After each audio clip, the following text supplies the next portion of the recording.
Kansai International Airport is a massive, bustling hub of modern transit. Walk beneath its vibrant, high-vaulted ceilings, and you are joining a stream of nearly 30 million passengers who pass through these gates every single year. But this multi-billion-dollar megastructure has a built-in expiration date. The entire facility is actively sinking into the ocean, and that downward crawl is actually speeding up past early estimates. Most megaprojects would view that kind of movement as a catastrophic design failure. Here, it is an exact calculated reality that engineers mapped out from day one. To see why anyone would willingly spend billions to build a sinking airport, we have to look back at the geographical traps surrounding the city of Osaka. By the 1980s, Osaka was an economic powerhouse, but it was physically trapped. High mountains bordered one side, and dense urban sprawl choked the rest.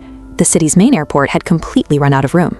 Houses and factories spilled right up against the runway edges, making physical expansion impossible and driving severe noise complaints from nighttime flights.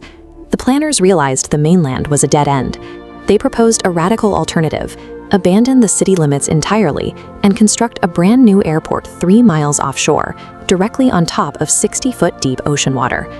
Moving the problem out to sea solved a political nightmare, but it traded that spatial trap for a technical challenge that required reinventing how a foundation interacts with the Earth. The first major hurdle was the seafloor itself. Osaka Bay doesn't sit on a solid bed of rock. Instead, the ocean rests on a thick layer of soft, highly compressible clay. To build a foundation, engineers used a method called sand drains. They drove 1 million vertical sand columns deep into the seafloor, letting trapped water squeeze out to compact the clay. Over 3 years, ships dumped 180 million cubic yards of rock, crushing the clay into a firm base. Even with millions of tons of rock compressing the seabed, the engineers knew the math. The sheer weight of a 2-mile runway and a sprawling terminal meant this new artificial island would inevitably keep sinking. They couldn't halt the downward momentum, so they chose to structurally embrace it.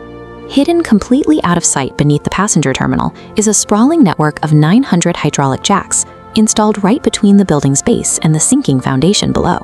But the clay seabed doesn't settle evenly, which would tear a massive building apart. As sections sink lower over the decades, the jacks physically extend in those spots, lifting the terminal. It is a surreal reality. Millions of people walk through the concourse, completely unaware that a massive mechanical leveling process is constantly making micro-adjustments directly beneath their feet. This terminal operates as an active machine, physically shifting its own mass to maintain a perfect equilibrium.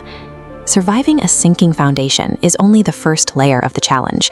Above the surface, the island sits squarely in the path of extreme seismic and typhoon activity.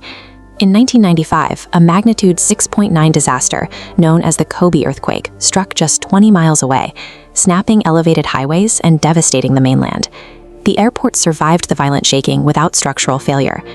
Decades later, Typhoon Jebi brought 100-mile-per-hour winds and towering storm surges to the bay. The storm was so intense it crushed a massive tanker ship straight into the airport's only bridge connection. Sea surges breached the seawalls, flooding the active runways and forcing a massive evacuation. But the core engineering held strong, and the undamaged terminal allowed the airport to reopen within days. Forces that destroyed rigid structures on the mainland failed to break Kansai. Its flexible, adaptable design ultimately saved it. Today, that iconic sweeping silver roof still shelters a global hub operating at full capacity. Traditional brute force engineering relies on building walls higher and foundations stiffer. Kansai proves the value of a fluid approach to the environment. True resilience comes from designing a system capable of continuously adapting to nature in real time.